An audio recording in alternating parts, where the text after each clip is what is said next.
করে ইরানে একটা ঘটনা ঘটছে। 4-5 দিন আগের খবর, অনেকে শুনছেন, অনেকে শোনেন নাই। ইরানের যে কয়জন প্রেসিডেন্ট ছিল, ইরান বিপ্লবের পরে ইরানের যে কয়জন প্রেসিডেন্ট ছিলেন, তার মধ্যে সবচেয়ে জ্ঞানী এবং সৎ, আদর্শবান এবং সাহসী প্রেসিডেন্ট ছিলেন একজন, তার নাম আহমদিনেজাদ। খুব তুমুল জনপ্রিয় ছিলেন। তুমুল জনপ্রিয়তার জন্যে ইরানের যে বড় বড় নেতা ছিল, তারাও তার প্রতি ঈর্ষান্বিত হয়ে পড়ছিল। বিশেষ করে উনি ইসরায়েল বিরোধী ছিলেন। ইসরায়েলকে খুব কঠিনভাবে আঘাত করতেন এবং বিরোধী ছিলেন। সব জায়গায় ইসরায়েলের বিরোধিতা করতেন। জাতিসংঘ সহ ওআইসি সম্মেলন, আরও যত বড় বড় প্ল্যাটফর্ম আছে, সবগুলোতে উনি ইসরায়েলের বিরোধিতা করতেন।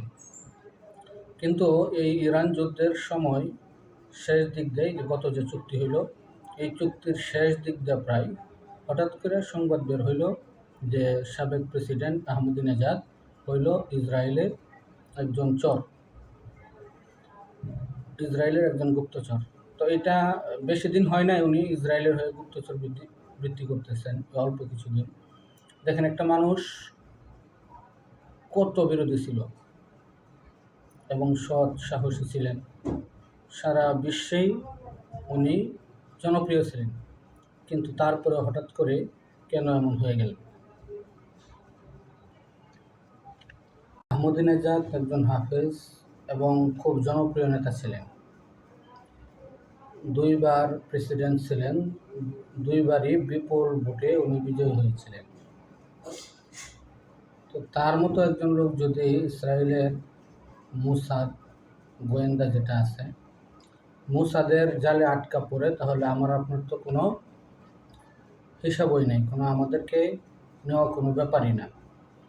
এই জন্য আমাদের দেশ সহ মুসলিম বিশ্বের শাসকরা এবং উলামায়ে কেরামরা ভালো কাজ কেন করতে পারে না?